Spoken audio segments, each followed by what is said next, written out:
Mais uma vez estamos juntos na presença de Deus. E hoje quem vai compartilhar a palavra conosco é o pastor Douglas Pereira. Após ter aprontado, ela teria que pagar o castigo comendo sozinha no canto da sala de jantar.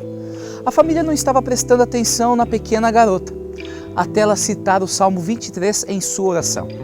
Eu te agradeço, Senhor, por preparar uma mesa na presença dos meus inimigos. Perdão, uma palavra poderosa e mais do que necessária, porém difícil de ser vivida. C.S. Lewis escreveu: todos dizem que perdoar é uma ideia agradável, até terem algo para perdoar. Mesmo sendo difícil, tenho que concordar com o pregador presbiteriano, David Martin Lloyd-Jones. Se realmente conhecemos a Cristo como nosso Salvador, os nossos corações são quebrantados. Não podem ser duros e não podemos negar o perdão. Em suas parábolas, Jesus também abordou o assunto do perdão. Uma delas é a parábola do credor incompassível, Mateus 18, a partir do verso 23. O reino de Deus é como um rei que decide acertar as contas com seus serviçais. Trouxeram à sua presença um servo que lhe devia o equivalente a 300 toneladas de prata. Ele não podia pagar uma dívida tão vultosa. Então o rei ordenou que o homem com esposa, filhos e bens fosse leiloado no mercado de escravos. O infeliz lançou-se aos pés do rei e implorou: dai-me uma chance e pagarei tudo. Sensibilizado com o pedido, o rei deixou-o ir, cancelando a dívida. A primeira parte da parábola é marcado, em minha humilde opinião, por 4 aspectos que a mente humana não pode compreender. Em primeiro lugar, não dá para entender o tamanho da dívida. As 300 toneladas de prata seriam equivalentes naquela época ao salário de um homem após trabalhar mais de 164 mil anos. Isto mesmo, para se ajuntar o valor da dívida, alguém deveria guardar um salário mínimo por 164 mil anos. Como alguém pode fazer uma dívida tão grande? Como alguém pode desviar tanto dinheiro sem passar por desapercebido? E aqui, a meu ver, vem a segunda limitação à compreensão humana. Quão rico era o rei para que um único servo pudesse desviar tamanha quantia. A riqueza do rei é algo incompreensível.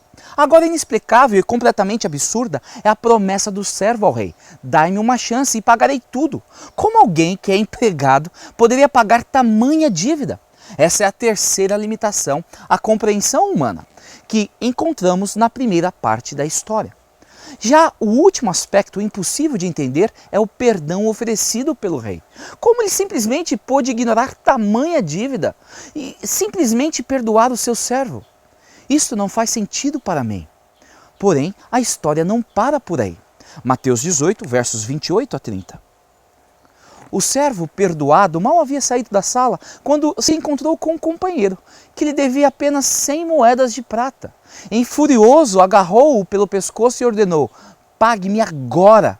O pobre homem lançou-se aos pés dele e implorou: dá-me uma chance e pagarei tudo. Mas o outro continuou irredutível. Mandou-o para a cadeia com a ordem de ser solto só depois de pagar a dívida. A segunda cena da história é também inacreditável em muitos aspectos. A dívida do companheiro não era insignificante, porém com 3 ou 4 meses de trabalho ela poderia ser quitada. Tanto a dívida como o seu pagamento eram tangíveis, reais. Porém, como pagar uma dívida se você não pode trabalhar porque está preso? Na minha compreensão, o credor não queria ter o seu dinheiro de volta. Esse não era o ponto em questão. O seu prazer estava em fazer o seu companheiro sofrer. A dívida foi simplesmente uma desculpa. A realidade é que tal falta de compaixão do credor é algo absurdo, mas incompreensível ainda diante do perdão do rei que lhe acabara de oferecer. Bem, não só eu achei absurdo, o rei também achou. O fato chegou ao conhecimento do rei e ele tomou medidas enérgicas. Versos 32 e 34 de Mateus 18. O rei mandou chamar o servo de volta e disse: você é mau caráter. Perdoei sua dívida quando você implorou por misericórdia. Não deveria você também ser misericordioso diante de súplicas de seu companheiro? O rei estava furioso e mandou que aquele servo ficasse na prisão até pagar toda a dívida. O rei não pôde suportar os 2 pesos, 2 medidas. Ele não se conforma com tamanha injustiça e adota o mesmo princípio aplicado pelo servo malvado. Agora, não podemos perder o cerne. o coração da parábola que se encontra no verso 35 de Mateus 18. Meu Pai no céu fará exatamente a mesma coisa com aquele que não perdoar incondicionalmente qualquer um que peça misericórdia. A nossa dívida com Deus é como a dívida do servo maldoso, inimaginável. Porém, a graça divina excede qualquer dívida. O apóstolo Paulo escreveu: mas onde abundou o pecado, superabundou a graça.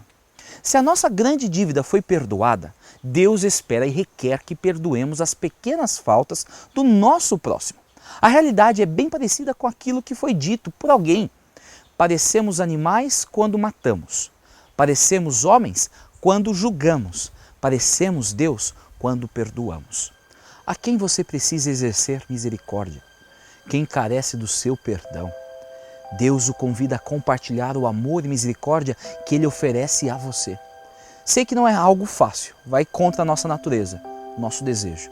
Porém, só podemos usufruir do perdão divino se compartilharmos com os outros o perdão.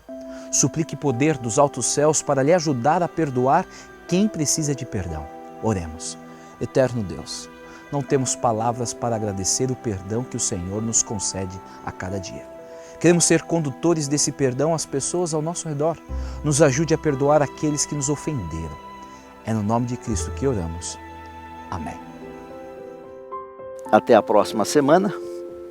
E não se esqueça que a nossa vida se torna cada vez mais deslumbrante e bela à medida em que Jesus toma conta do nosso ser e nos tornamos um com Ele. Lembre-se, nada na vida é mais importante do que estar na presença de Deus.